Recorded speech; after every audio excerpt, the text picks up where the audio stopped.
After my husband passed away, I kept the $28 million inheritance a secret. My daughter-in-law told me to go live on the streets. 3 months later, an eviction notice arrived at her door. The woman wearing my dead husband's funeral on her feet like an accessory told me to go live on the streets. 5 days. That's how long Vanessa waited after we lowered Daniel into the frozen ground, before she stood in my living room, and said it out loud. Now that he's gone, cry it out, pack your things, and go live on the streets. I looked at her Louboutins. Black patent leather, red soles. I knew the price because I'd seen the credit card statement 2 months earlier when I helped Daniel organize his desk. One pair, $1,400. More than I used to earn in a month working night shifts at St. Vincent's Hospital. I felt my hand tighten around the small brass key in my coat pocket, the one Daniel had pressed into my palm 3 weeks before he died, whispering through cracked lips, "Keep this safe, Maggie. Don't tell anyone." So I looked Vanessa in the eye and said, "Okay, that was it. Just okay." She blinked. I could see the confusion ripple across her face. She had rehearsed for a fight. She wanted screaming, begging, something she could record on her phone or retell later to paint me as unstable. My son Robert stood behind her with his hands shoved into his pockets, staring at the floor like a child waiting for permission to leave the principal's office. My son, 42 years old, and he couldn't look at me. Let me tell you about the 40 years that led to that moment. I married Daniel Jacob Hayes in June of 1983. I was 25, he was 27. We had nothing. A studio apartment in Yonkers with radiators that clanked all night and a bathroom so small you could wash your hands while sitting on the toilet. I was a nurse at St. Vincent's. Night shifts, 12 hours, 3 days a week, sometimes 4 when we needed the overtime. Daniel worked in manufacturing logistics, which sounds fancier than it was. He spent his days on the phone yelling at freight companies about delayed shipments and driving a company van to warehouses in New Jersey. We built everything from the ground up, clipped coupons, drove a Honda until the odometer gave up. I sold my mother's jewelry to pay for Robert's college tuition. Daniel skipped lunches for months to cover the mortgage on our house on Maple Avenue in White Plains, a Victorian that needed more love than money, and I gave it both. 40 years of waking up at 4:30 a.m. to make his coffee before my shift. 40 years of packing his lunches, ironing his shirts,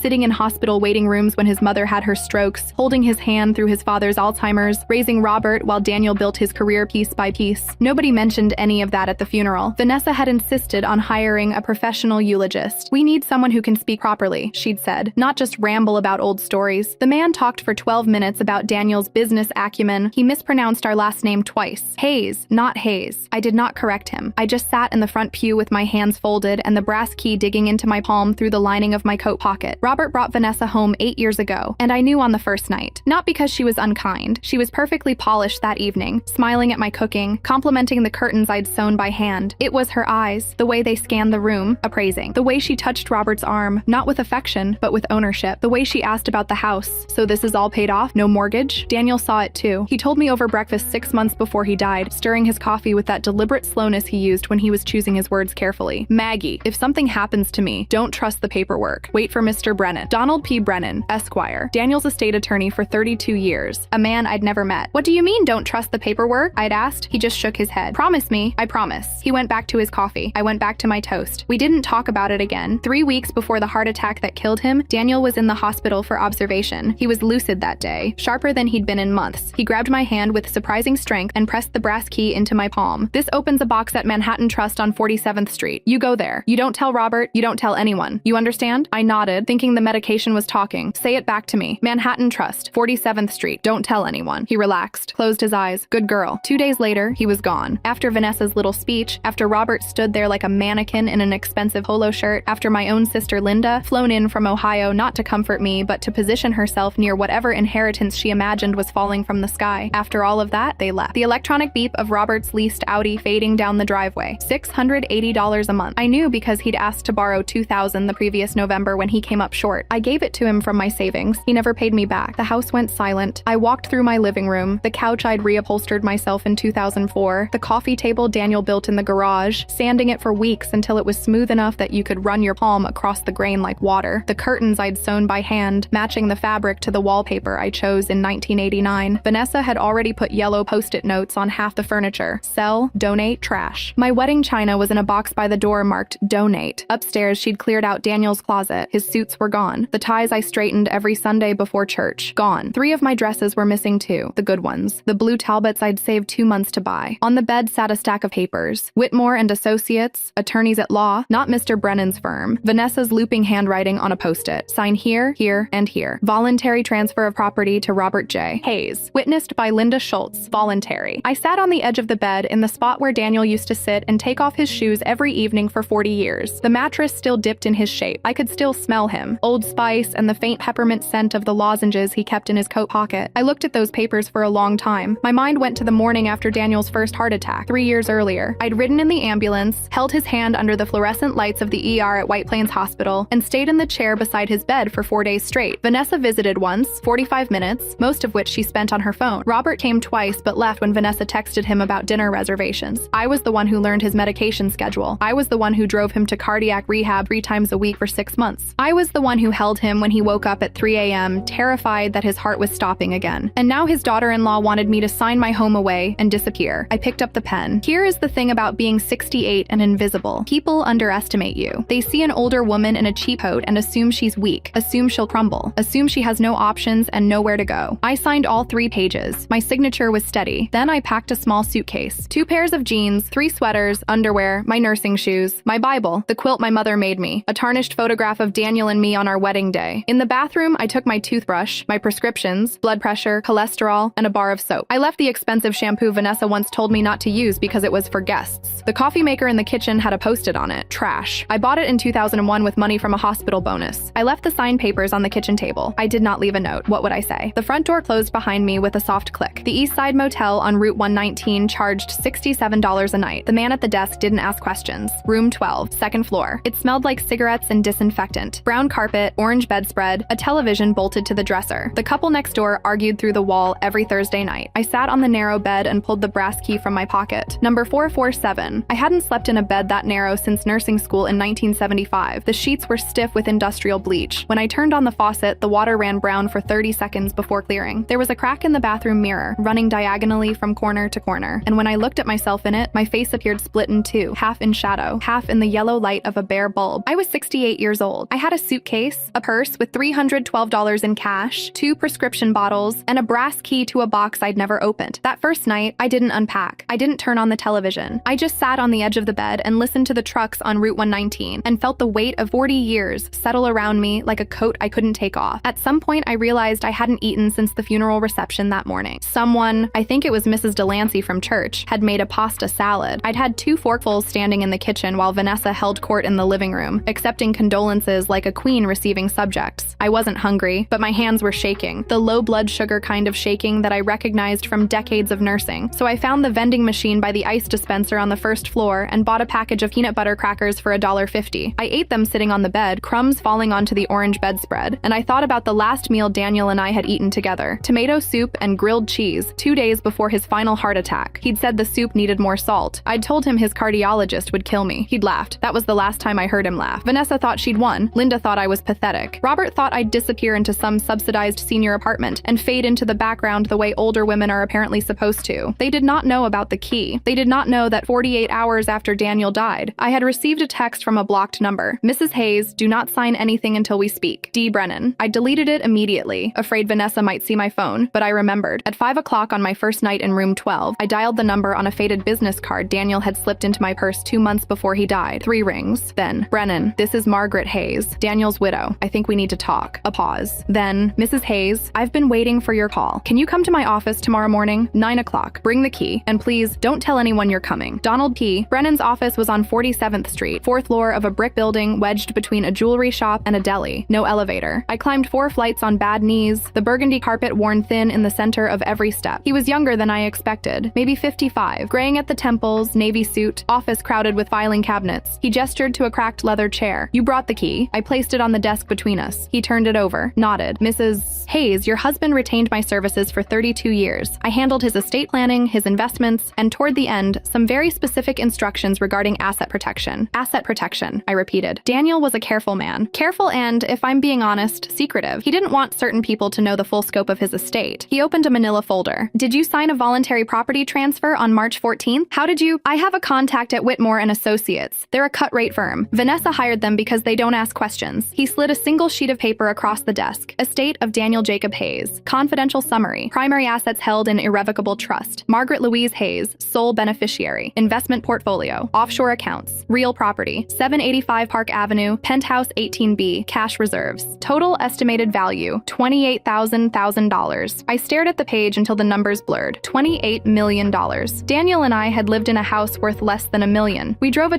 2011 Honda. We shopped at Stop and Shop. I clipped coupons. I saved rubber bands in a kitchen drawer. How? My voice came out hoarse. Daniel inherited a stake in his father's manufacturing company in 2003, sold it quietly, invested aggressively, kept everything out of public view. Mr. Brennan paused. He told me once, his exact words, "My son married a predator. If she finds out, she'll drain him dry." I couldn't breathe for a moment. Why didn't he tell me? Mr. Brennan's face softened. He tried, multiple times. He said you always refused to talk about money. You told him you didn't care about those things, that you trusted him. I remembered. God help me, I remembered. Daniel trying to sit me down with spreadsheets, me waving him off. Honey, I don't need to see all that. You've always taken care of us. I thought I was being supportive. I thought love meant not asking questions. The penthouse, I said. I didn't even know we owned property in the city. He bought it 8 years ago. Cash. He was planning to surprise you for your 40th anniversary. Then he got sick. Mr. Brennan closed the folder. Everything is yours. Legally airtight. Irrevocable trust since 2019. Vanessa can't touch it. Robert can't touch it. He walked me to the door. Go to the bank. Open the box. Read everything Daniel left you. And Mrs. Hayes, don't do anything quickly. Let Vanessa think she won. She's the type who gets reckless when she thinks she's already got what she wants. Box 447 at Manhattan. Trust was small and narrow. Inside, a stack of investment statements dating back to 2003, property deeds, a USB drive, and a sealed envelope in Daniel's handwriting. I opened the envelope in the vault's sterile private room, my fingers shaking for the first time since he died. Maggie, if you're reading this, I'm gone. And I'm sorry. I'm sorry I didn't tell you sooner. I'm sorry I made you think we had less than we did. The truth is, I was scared. Scared that if Robert knew, Vanessa would take everything. Scared that you'd think I didn't trust you. I did. I do. The penthouse. I bought it because I wanted us to have a place that was just ours. No memories of raising Robert. No ghosts. I wanted to take you there on our anniversary and say, this is our second act, Maggie. Just us. I ran out of time. Don't let them bully you. You gave me 40 years of love, and I gave you this. Use it however you want. Be free, Daniel. There were 23 other letters in the box. He'd written them over the course of our marriage, and never sent a single one. The first was dated May 1985. I was 7 months pregnant with Robert. Maggie, you're asleep right now. One hand on your belly. I've been sitting here watching you for an hour. If something happens to me, if I get hit by a bus or drop dead at 50, I need you to know. You are the only person in this world who deserves everything I have. I sat in that vault and cried until my ribs ached. 3 weeks passed in room 12. I learned the rhythm of the place. Housekeeper at 9. Ice machine rattling at all hours. Stale Pop-Tarts from the vending machine for breakfast. I didn't go to the penthouse. Not yet. The idea felt obscene. Walking into a $12 million apartment while paying $67 a night for a room with a water-stained ceiling. Instead, I read everything in the box. I called Mr. Brennan. I transferred $5 million into a new personal account at Manhattan Trust. The banker, a woman named Caroline with perfect nails, didn't blink. Will you need checks, Mrs. Hayes? No, just a debit card. 7 to 10 business days. Robert called twice during those weeks. The first time, Vanessa wanted my mother's emerald ring. Family property, she called it. I said no. The second time, a text from an unknown number. We know about the bank visit. Don't think you're smart. We have access to everything. V, they didn't have access to anything. Daniel had made sure of that, but the message sat in my chest like a stone for hours. I called Mr. Brennan at 6 in the morning. She's threatening an audit. She thinks I'm hiding money. Let her try. Everything is locked in an irrevocable trust. No judge grants discovery based on suspicion and a text message. He paused. Mrs. Hayes, do you want my advice? Yes. Stop being afraid of her. You have $28 million.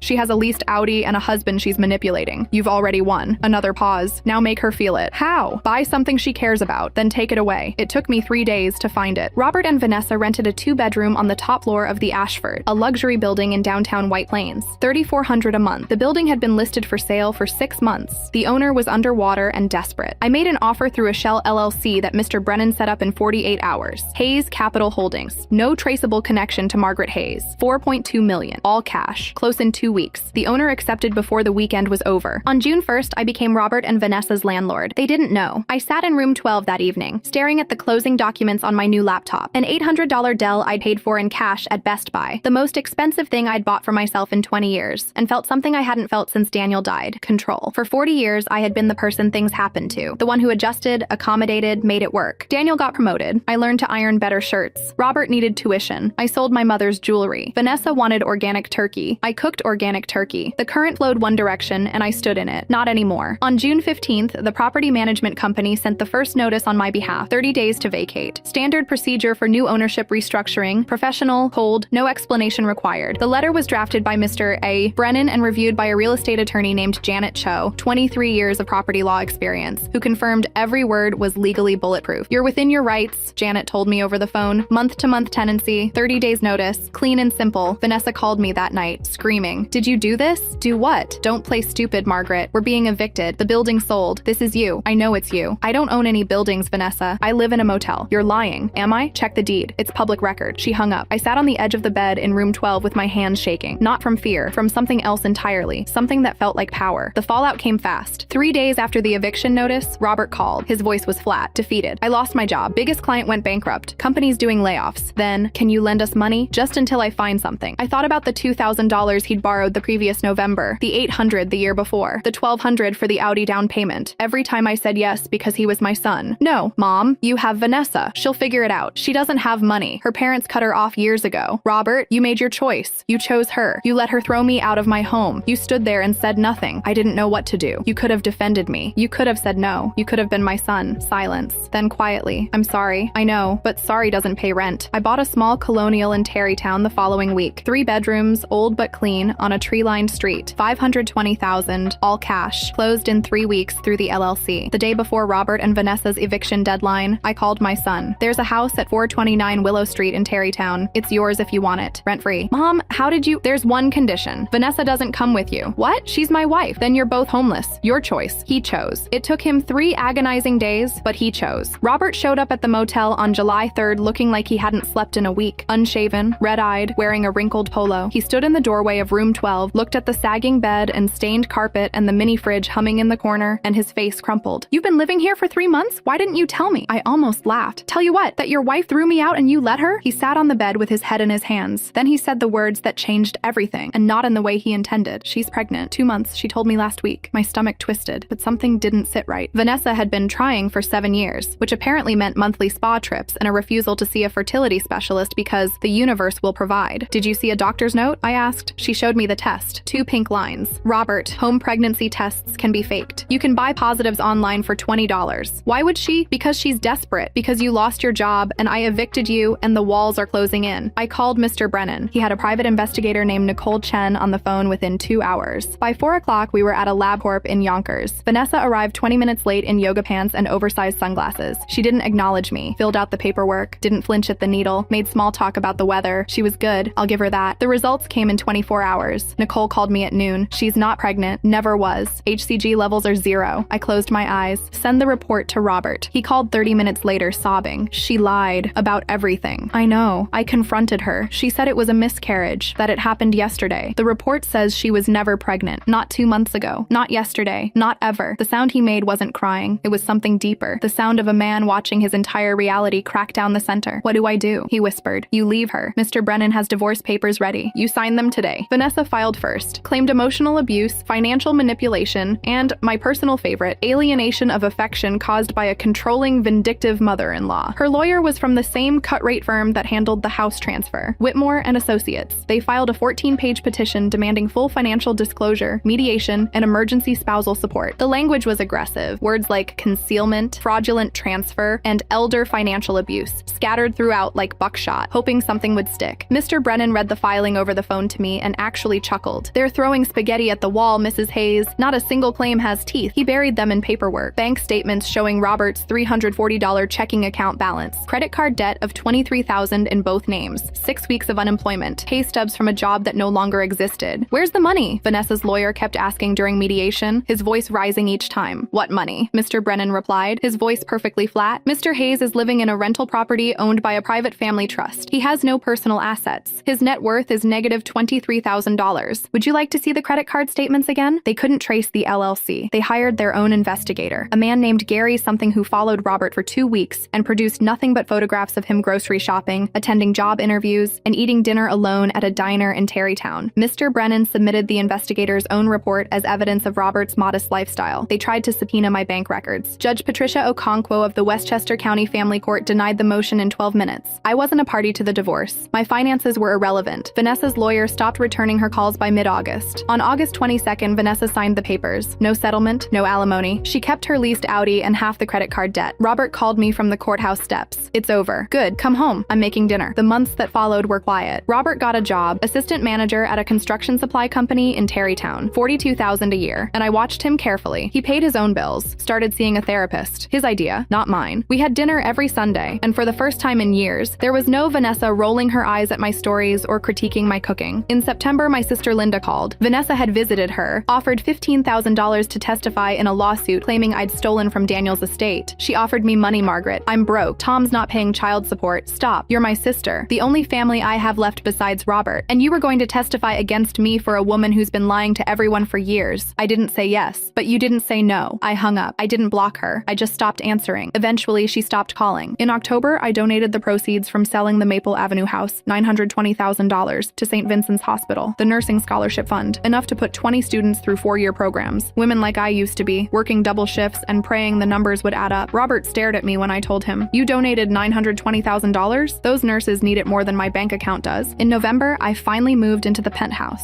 785 Park Avenue, 18th floor. The elevator opened directly into a private vestibule. Hardwood floors, floor-to-ceiling windows, Central Park stretched below like a painting. Daniel had never furnished it. He'd been waiting for me. The only thing in the master bedroom was a framed photograph on the windowsill. Our wedding day, 1983. He'd had a copy made, the same photo I'd carried in my suitcase for 3 months. I hired a decorator named Patricia who didn't ask questions. Simple, I told her. Comfortable. Nothing flashy. She filled the space with soft couches, warm rugs, bookshelves, and lamps that made the rooms glow golden instead of cold. It started to feel like home. On Thanksgiving, I cooked dinner at Willow Street. Turkey, mashed potatoes, green beans. Robert said grace for the first time since he was a child. Thank you for this food, for this home, and for second chances. Amen. After dinner, we sat on the porch. Cold air, clear sky. Mom, are you happy? I thought about it, really thought about it, about Daniel, about the motel, about the letters and the money and the choices I'd made and the ones that were made for me. I'm getting there, I said. On December 15th, 6 months to the day after Robert moved into Willow Street, I invited him to the penthouse. He showed up in a pressed suit. The doorman let him in without question. The elevator opened into the apartment, and he stood in the middle of the living room, turning in a slow circle, looking at the furniture and the view and the light pouring in from 3 directions. Mom, whose place is this? Mine. I handed him an envelope. Inside, a copy of Daniel's first letter from 1985, the estate summary, and a single key. He read in silence. When he finished, his hands were shaking. 28 million. 26 now, I said. I've been busy. You've had this the whole time, since March, and you lived in a motel? I needed to see who you'd become without money, without Vanessa, without me bailing you out. I sat down across from him, and Robert, I needed to see if you'd come find me. Not because you needed something, just because I'm your mother. He stared at me. And did I? Eventually. It took you longer than I'd hoped, but you got there. He covered his face with his hands. I don't deserve you. Probably not, but you're trying. That's enough. I held up the key. This is to the house on Willow Street. Yours. Legally, completely, no strings. You've earned it. He took the key, stared at it. What about the rest? The rest is mine. Maybe forever. I haven't decided. I smiled. But you don't need it, Robert. You never did. You just needed to learn to stand on your own. He crossed the room and hugged me. Not a polite hug, a real one. The kind he used to give me when he was small and scared and the thunder was too loud and all he needed was to know I'd keep him safe. I love you, Mom. I love you too. We stood at the window for a long time. The sun was setting over Central Park, casting gold across the skyline, and the city stretched out below us. Enormous, indifferent, beautiful. Daniel's last letter sat on the kitchen counter behind us. The final line, the one I'd read 100 times in room 12, in the vault, in the dark, be free. I was 68 years old. I had $26 million, a penthouse on Park Avenue, and a son who was finally learning to be a man. Vanessa was living in a studio apartment in Bridgeport, driving a car she couldn't afford, telling anyone who'd listen that I'd ruined her life. She was half right. I didn't ruin her life. I just stopped letting her ruin mine.